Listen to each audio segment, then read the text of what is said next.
Assalamualaikum warahmatullahi wabarakatuh. Kami dari kelompok 6 mata kuliah PKN ingin mempresentasikan hasil diskusi kelompok kami, yaitu yang berjudul Instrumentasi dan Praktis Demokrasi Indonesia berdasarkan Pancasila dan Undang-Undang Negara Republik Indonesia tahun 1945.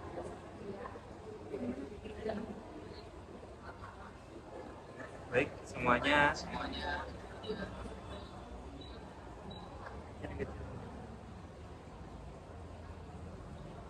Assalamualaikum warahmatullahi wabarakatuh.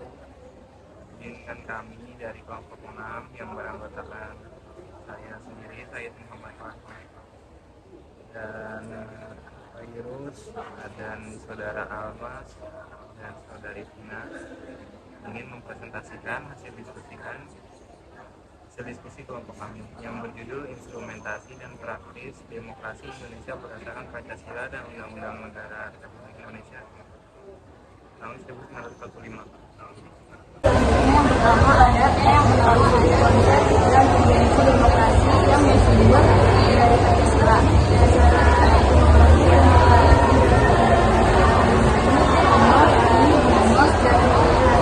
Abraham Lincoln, Presiden Amerika Serikat, menyatakan bahwa demokrasi adalah suatu pemerintahan dari rakyat oleh rakyat dan untuk rakyat atau government from the people by the people and for the people. Pemikiran Aristotelian demokrasi merupakan salah satu bentuk pemerintahan dan lanjut terus 1998 mengenai demokrasi dapat ditinjau dari dua aspek, yakni nomor satu tentang adalah formal demokrasi dan di lain pihak substansi demokrasi. Formal demokrasi merujuk pada demokrasi dalam arti sistem pemerintahan. Hal ini dapat dilihat dari dalam berbagai pelaksanaan demokrasi di berbagai negara. Dalam pelaksanaan demokrasi, misalnya demokrasi dapat dijalankan dengan menerapkan sistem presidensial atau sistem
Indonesia adalah demokrasi yang berketuhanan yang Maha Esa.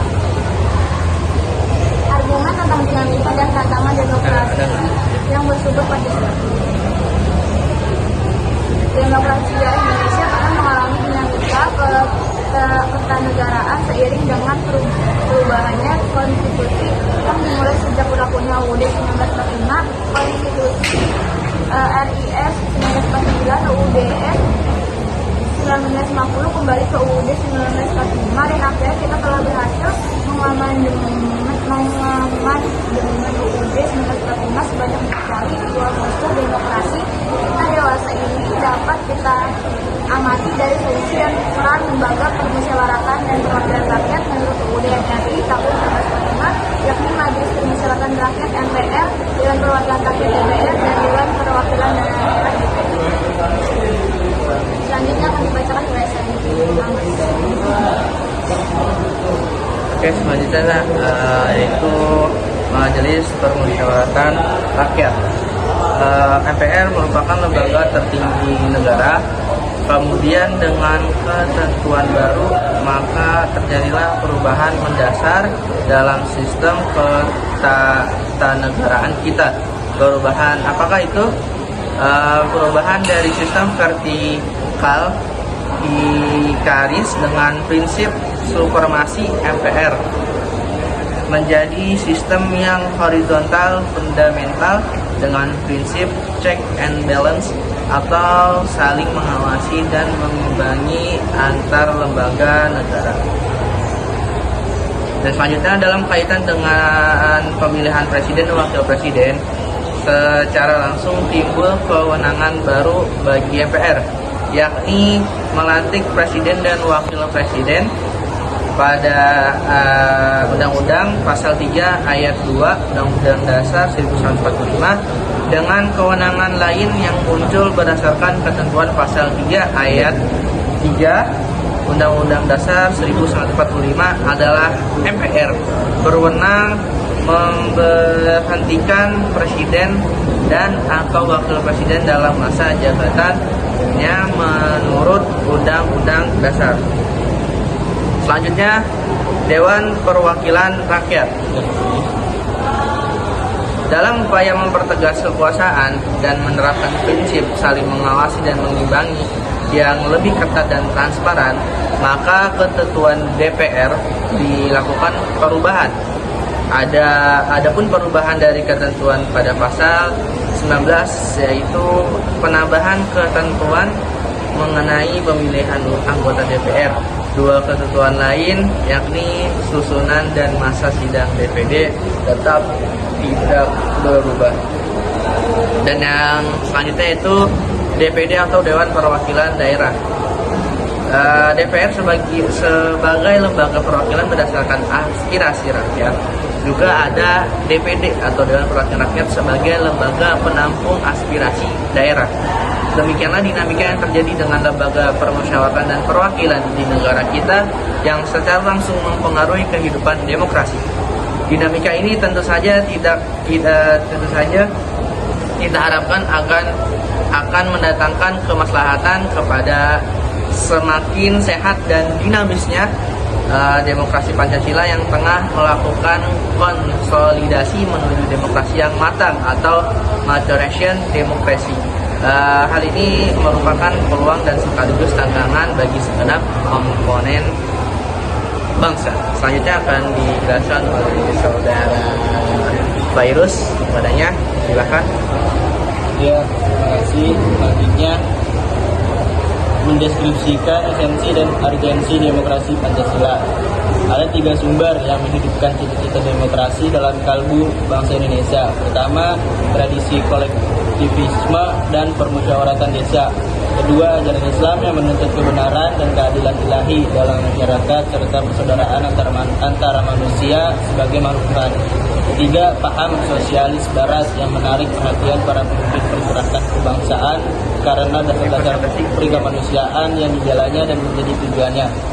Pada hakikatnya, sebuah negara dapat disebut sebagai negara yang demokratis apabila di dalam pemerintah tersebut rakyat memiliki kesempatan untuk berpartisipasi dan dalam pembuatan keputusan, memiliki persamaan di muka hukum dan memperoleh pendapatan yang layak karena terjadi distribusi pendapatan yang adil. Lalu demokrasi Pancasila. Demokrasi Pancasila adalah demokrasi yang merupakan tanpa oposisi dalam doktrin manifold state, disebut pula sebagai demokrasi terpimpin, merupakan demokrasi yang berada di bawah komando pemimpin besar revolusi. Kemudian dalam doktrin Repelita yang berada di bawah pimpinan komando Bapak Pembangunan arah rencana pembangunan daripada surat terbanyak dalam setiap usaha pemecah masalah atau pengambilan keputusan, terutama dalam lembaga-lembaga negara. Ciri demokrasi Pancasila.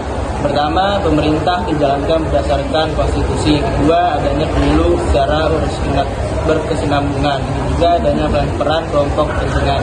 Keempat, adanya penghargaan atas HAM serta perlindungan hak minoritas. Kelima, demokrasi Pancasila merupakan kompetisi berbagai ide dan cara untuk menyelesaikan masalah. Keenam, ide-ide yang paling baik akan diterima bukan berdasarkan suara terbanyak. Selanjutnya akan dilanjutkan oleh saudara Said. Selanjutnya yaitu ada prinsip demokrasi Pancasila. Yang pertama yaitu perlindungan terhadap hak asasi manusia. Kedua, pengambilan keputusan atas peradilan yang merdeka berarti badan peradilan atau kehakiman merupakan badan yang merdeka. Artinya terlepas dari pengaruh kekuasaan pemerintah dan kekuasaan lain, contoh presiden, BPK, DPR, DPR atau lainnya. Yang keempat, adanya partai politik dan organisasi sosial politik karena berfungsi untuk menyalurkan aspirasi rakyat. Yang kelima, pelaksanaan pemilihan umum. Yang keenam, ada kedaulatan adalah di tangan rakyat dan dilakukan sepenuhnya oleh MPR. Pasal 1 ayat 2 Undang-Undang Dasar 1945. Yang ketujuh, keseimbangan antara hak dan kewajiban. Yang kedelapan, pelaksanaan kebebasan yang bertanggung jawab secara moral kepada Tuhan Yang Maha Esa, diri sendiri, masyarakat, dan negara ataupun orang lain. Yang kesembilan, menjunjung tinggi tujuan dan cita-cita nasional. Ada pemerintahan berdasarkan hukum. Dalam penjelasan Undang-Undang 1945 dikatakan selanjutnya, demokrasi Pancasila dalam beberapa bidang. Yang pertama ada bidang ekonomi. Demokrasi Pancasila menuntut rakyat menjadi subjek dalam pembangunan ekonomi. Pemerintah memberikan peluang bagi terwujudnya hak-hak ekonomi rakyat dengan menjamin tegaknya prinsip keadilan sosial sehingga segala bentuk hegemoni kekayaan alam atau sumber ekonomi harus ditolak agar semua rakyat memiliki kesempatan yang sama dalam penggunaan kekayaan negara. Yang kedua, bidang kebudayaan sosial. Demokrasi Pancasila menjamin adanya fasilitas dari pihak pemerintah agar keunikan dan kemajemukan budaya Indonesia dapat tetap dipertahankan dan ditumbuh kembangkan sehingga kekayaan nilai-nilai yang terkandung di dalamnya dapat terpelihara dengan baik. Terdapat penolakan terhadap uniformitas budaya dan pemerintah menciptakan peluang bagi berkembangnya budaya lokal sehingga identitas suatu komunitas mendapat pengakuan dan penghargaan. Thank you for your attention guys. Any questions? Ada yang ingin bertanya?